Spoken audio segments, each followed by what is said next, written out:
来看墨西哥顶一日有民众办生日会，煞有一只乌熊走来跳去你桌仔顶，想要抢食。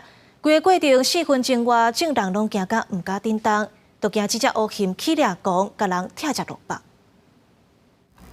一只闪闪的乌熊是大喙在食桌顶的墨西哥菜，袂唬味的妈妈甲因囝揽咧，目睭扎起来，喘拢唔敢喘一声。无想到乌熊食到一半，竟然是对母仔囝挖过去，离因敢若几公分尔，妈妈惊甲身躯对后壁倒。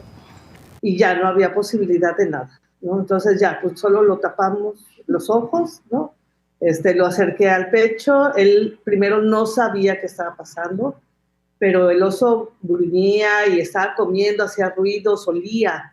Entonces, él sabía que había un animal ahí, pues. 墨西哥的首都墨西哥市的西维亚，拜伊是带伊有当事情的囝桑提亚哥去东北部蒙特雷这个生态公园来野餐，庆祝因囝15岁的生日，佮有2个朋友做伙去。大家坐落来准备要食物件的时阵，这个无人邀請伊來的熊，竟然是跳起你桌仔頂開始食，互所有的人拢着起驚。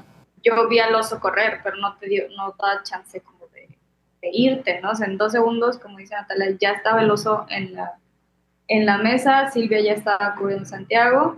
迄当阵因的朋友是慢慢刷去桌仔的另外一边，其中一个人摕手机在记录。